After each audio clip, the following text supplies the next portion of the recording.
Hello friends, எல்லாரும் எப்படி இருக்கீங்க? நல்லா இருக்கீங்களா? இன்றைக்கி நம்ம வந்து ஒரு சூப்பரான வீடியோ தான் பார்க்க போகிறோம். இந்த நாரந்திக்காயை வச்சு நம்ம இன்றைக்கி ஒரு நாரந்திக்காய் தீயல் பண்ண போகிறேன். இது எப்படி பண்ணுறேன்னு சொல்லிட்டு நீங்கள் வந்து வீடியோவை ஸ்கிப் பண்ணாமல் முழுசாக பாருங்கள். இந்த நாரந்திக்காய்க்கு நம்ம பண்ணுறதுக்கு என்னென்ன பொருள் எல்லாம் தேவைன்னா, இது சின்ன வெங்காயம் வந்து ஒரு 100 கிராம் போல் எடுத்திருக்கேன். அப்புறம் வந்து பார்த்திங்கன்னா கொஞ்சம் பச்சை மிளகு, அப்புறம் கொஞ்சம் இஞ்சி, அப்புறமா கொஞ்சம் பூண்டு, இவ்வளோ தான் எடுத்திருக்கேன். அதுக்கப்புறம் வந்து காயம், நல்ல எண்ணெய், அதுக்கப்புறமா வந்து மல்லித்தூள், மஞ்சத்தூள், மிளகாத்தூள், இவ்வளோ தான் இதுக்கு பொருள். நான் ஃபஸ்ட்டு வந்து இந்த நாரந்திக்காயை கட் பண்ணிட்டு வந்துடுறேன். இந்த நாரந்திக்காய் தீயல் வந்து யாருக்கெல்லாம் ரொம்ப பிடிக்கும் அப்படின்னு சொல்லிட்டு கமெண்ட் பாக்ஸில் கமெண்ட் பண்ணுங்கள். அதே போல் வந்து ஃபஸ்ட்டு என் வீடியோ நீங்கள் பார்க்குறீங்கன்னா சப்ஸ்கிரைப் பண்ணுங்கள், லைக் பண்ணுங்கள், கமெண்ட் பண்ணுங்கள். தொடர்ந்து என் வீடியோ பார்த்து எனக்கு சப்போர்ட் பண்ணுங்கள். இப்போ நம்ம வந்து இந்த நாரந்திக்காயை கட் பண்ணிட்டு வந்துடலாம்.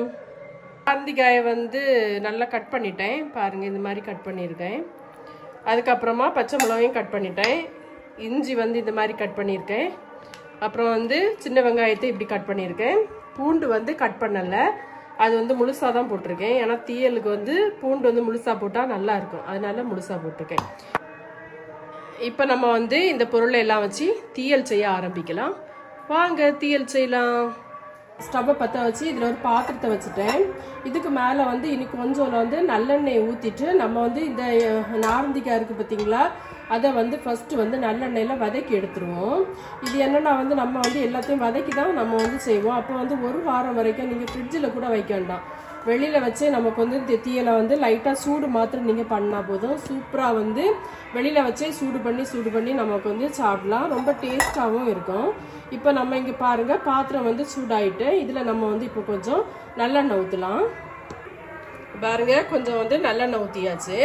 இதில் வந்து கட் பண்ணி வச்சுருக்குறோம் இல்லை நாரந்திக்காய், இதை வந்து இதில் போட்டுடலாம்.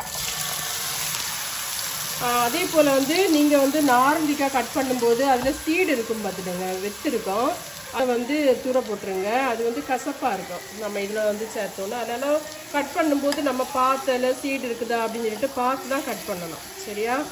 இப்போ வந்து இதை நம்ம வந்து நல்லா வந்து எண்ணெயில் வந்து வதக்கி விட்டுருவோம். தீயலுக்கு வந்து கொஞ்சம் புளி நம்ம சேர்ப்போம், அதனால் பாருங்கள் கொஞ்சம் புளி வந்து நான் ஊற போட்டு வச்சுருக்கேன். பாருங்க, நிறைய புளி சேர்த்தா புளிச்சுட்டே இருக்கும். அதே போல் வந்து இந்த நாரந்திக்காய் வந்து சில நாரந்திக்காய் வந்து நமக்கு வந்து கசப்பாக இருக்கும், சில நாரந்திக்காய் வந்து புளிப்பாக இருக்கும். கசப்பாக இருந்துன்னா நீங்கள் வந்து ஆல்மோஸ்ட் நம்ம இப்படி இந்த எண்ணெயில் வதக்கும் போதே கசப்பு புளிப்பு இதெல்லாம் போயிடும். ஸோ நீங்கள் வந்து குழம்பு வச்சுட்டு லாஸ்ட்டு வந்து நம்ம டேஸ்ட்டு பார்ப்போம்ல, அந்த நேரம் வந்து கசப்பாக இருந்ததுன்னா கொஞ்சம் வந்து சர்க்கரை சேர்க்கலாம்.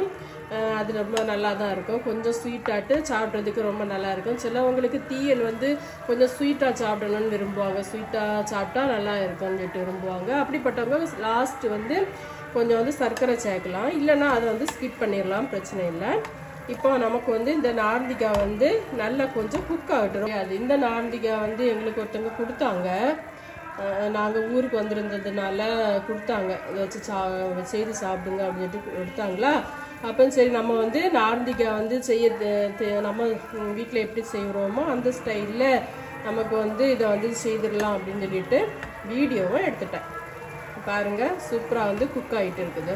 இதில் வந்து இது முதல்ல இந்த என்ன இருக்குது பார்த்தீங்களா ஒயிட்டாக, அது வந்து சீக்கிரம் குக் ஆகும். இந்த எல்லோ கலரில் இருக்குது பார்த்தீங்களா, இதுதான் கொஞ்சம் டைம் ஆகும் குக் ஆகுறதுக்கு. மற்ற மாதிரி நாரந்திக்காய் கூட்டு வைக்கிறது ரொம்ப ஈஸி. இந்த அளவுக்கு வந்து நான் வந்து வேக வச்சு எடுத்துருக்கேன். ஸ்டவ்வை பற்ற வச்சு நான் இங்கே ஒரு சட்டி வச்சுட்டேன். நான் மண் பாத்திரத்தில் தான் தீயல் பண்ணுறேன். மண் பாத்திரத்தில் தீயல் வச்சா ரொம்ப நல்லா இருக்கும். நிறைய நாள் நம்ம வெளியில் வச்சு சூடு பண்ணி எடுக்கிறதுக்கு மண் பாத்திரம் ரொம்ப நல்லது. இப்போ பாருங்கள், மண் பாத்திரத்தை வச்சுட்டேன். இது கொஞ்சம் சட்டி நல்லா சூடாகட்டும், அதுக்கப்புறமா ஒன்று ஒன்றா நம்ம செய்ய ஆரம்பிக்கலாம். சூடாகிட்டு நம்ம இதில் வந்து கொஞ்சம் நல்லெண்ணெய் சேர்க்கலாம். நீங்கள் தீயல் பண்ணுறதுக்கு நல்லெண்ணெயே சேருங்க, நல்லெண்ணெய் ரொம்ப நல்லது. நல்லெண்ணெய் சேர்க்கலாம். எண்ணெய் காய்ச்சிட்டு நம்ம இதில் வந்து 1/2 ஸ்பூன் வந்து கடுகு சேர்க்கலாம். கடுகு பொட்டினதுக்கப்புறமா ஒரு 1/4 ஸ்பூன் அளவுக்கு வெந்தயம் சேருங்க. வெந்தயம் நிறைய சேர்க்காதீங்க, கசப்பாயிரும். அதனால் ஒரு 1/4 ஸ்பூன் அந்த ஃப்ளேவருக்காக ஒரு 1/4 ஸ்பூன் வந்து நமக்கு வந்து கடுகு போட்டுனா வெந்தயம் சேர்க்கலாம். கடுகு இப்போ வந்து பொட்டிட்டு நமக்கு இதில் வந்து ஒரு இந்த ஸ்பூனுக்கு இவ்வளவுதான் நான் வந்து வெந்தயம் போட்டுறேன். நம்ம வந்து ஃப்ளேவருக்காக, எல்லாம் வந்து கசப்பாயிடும், இந்த ஃப்ளேவருக்காக. வெந்தயம் கொஞ்சம் பொரிஞ்சு வரட்டும். வெந்தயம் பொரிஞ்சிட்டு நம்ம இதில் வந்து கொஞ்சம் கருவேப்பிலை சேர்க்கலாம். கருவேப்பிலை சேர்க்குறேன். இப்போ நம்ம வந்து இதில் வந்து சின்ன வெங்காயம் சேர்க்கணும். இங்கே பாருங்க, இதில் வந்து நம்ம இப்போ வந்து பூண்டு சேர்க்கலாம். பூண்டு கொஞ்சம் இந்த ஜாஸ்தியாக நம்ம சேர்த்தா தீயல் ரொம்ப நல்லா இருக்கும். பூண்டு சேர்த்துடலாம். இதுக்கப்புறமா வந்து நம்ம வந்து 1 by 1 சேர்த்துருவோம். இஞ்சி சேர்க்குறேன். அதுக்கப்புறமா வந்து பச்சை மிளகு சேர்த்துடலாம். இதில் இப்போ வந்து கொஞ்சம் உப்பு சேர்த்துடலாம். நம்ம வந்து இந்த அளவு உப்பு போடுவேன். அப்புறமா உப்பு பார்த்து நமக்கு போடலாம்.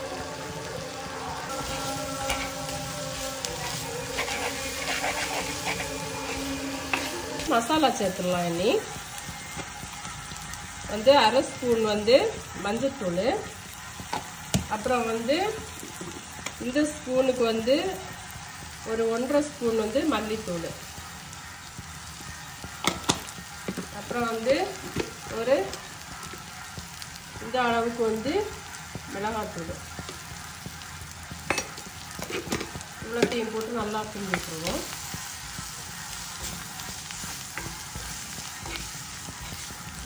புளி சேர்க்கேன். புளி தண்ணி, ஓகே, புளி தண்ணி சேர்த்தாச்சு. நம்ம அப்படியே இதை வந்து கிண்டி விட்டுருக்கோம்.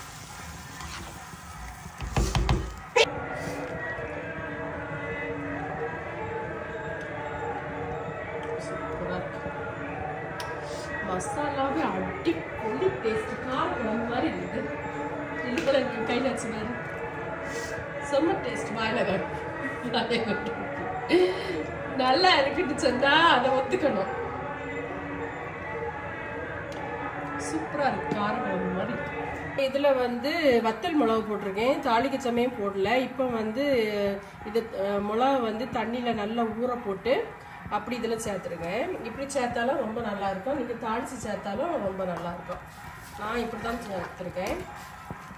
ரொம்ப நல்லா இருக்கும். இது சைடில் எல்லாம் கொதிக்க ஆரம்பிக்குதா. நம்ம இப்போ வந்து இந்த நார்ந்திக்காய் ஏற்கனவே நம்ம வதக்கி வச்சுருக்கோம் பார்த்தீங்களா, நார்ந்திக்காய், அதை நம்ம வந்து சேர்த்துடலாம். அப்படியே சேர்த்துக்கலாம். அப்படியே கலந்துக்கலாம்.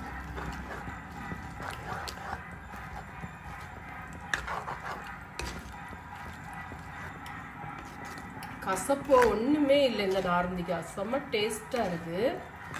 அவ்வளோ ஊறுகாய் போலே தான் இருக்குது. நல்லா இருக்குது. இதை வந்து தனியாக வச்சே நம்ம வந்து ரைஸ், ஒரு பிளேட் ரைஸ் சாப்பிடலாம். அவ்வளோ டேஸ்ட்டு. தீயல் வந்து கட்டியாக வந்துட்டு லாஸ்ட் வந்து நான் வந்து காயம் சேர்க்குறேன் இந்த வாசனைக்காக. நிறைய பேர் வந்து ஃபர்ஸ்டே சேர்த்துருவாங்க. நான் வந்து எப்போவுமே தீயல் வச்சா லாஸ்ட்டு தான் சேர்ப்பேன். அப்போ தான் அந்த காயத்தில் உள்ள அந்த மனம் வந்து நல்லா இருக்கும் தீயலுக்கு. பாருங்க, சூப்பராக வந்து ரொம்ப அடிப்பொலியாக சூப்பராக வாசனையோட கூடிய நல்ல ஒரு தீயல் வந்து நமக்கு ரெடி ஆயிட்டு. இந்த தீயல் வந்து நீங்கள் வந்து என்ன பண்ணணும்னா 1 வாரம் வரைக்கும் வச்சு வந்து நமக்கு சாப்பிடலாம். நான் வந்து லைட்டாக சூடு பண்ணிகிட்டே இருக்கணும். ரொம்ப டேஸ்ட்டாக இருக்கும். இன்றைக்கி மத்தியானம் வந்து நாங்கள் வந்து தீயல் கூட்டு வச்சு சாப்பிட போகிறோம். தீயலும் ஃபிஷ் குழம்பும் செம்மையான ஒரு சாப்பாடு. இது மாதிரி நீங்களும் உங்கள் வீட்டில் வந்து செய்து சாப்பிடுங்க. ரொம்ப டேஸ்ட்டாக இருக்கும். நீங்கள் அதான் வந்து நார்ந்திக்காய் வந்து நல்ல நார்ந்திக்காய் இருக்கணும். எங்களுக்கு இந்த நார்ந்திக்காய் வந்து ரொம்ப நல்ல நார்ந்திக்காய் நல்லா இருக்குது. அதனால தீயல் வந்து ரொம்ப டேஸ்ட்டாக இருக்குது. சில நார்ந்திக்காய் வந்து கசப்பாக இருக்கும். அது கசப்பாக இருந்தால் கொஞ்சம் சர்க்கரை சாருங்க. புளிப்பாக இருந்தால் புளியை குறைச்சிக்கோங்க. அவ்வளோதான். இது நல்ல ஒரு சுவையான ஒரு நார்ந்திக்காய் கூட்டு வந்து நமக்கு ரெடி ஆயிட்டு. நீங்களும் உங்கள் வீட்டில் இதே மாதிரி செய்து பாருங்கள். செய்து பார்த்துட்டு எப்படின்னு சொல்லுங்கள். இந்த வீடியோ பார்த்த எல்லாருக்குமே ரொம்ப ரொம்ப நன்றி. இந்த வீடியோ எப்படி இருந்துட்டு கமெண்ட் பாக்ஸில் கமெண்ட் பண்ணுங்க. தீயல் கூட்டு உங்களுக்கு பிடிக்குமான்ட்டு கமெண்ட் பாக்ஸில் கமெண்ட் பண்ணுங்க. தொடர்ந்து வீடியோ பார்த்து எனக்கு சப்போர்ட் பண்ணுங்க. தேங்க்யூ, பாய், டாடா.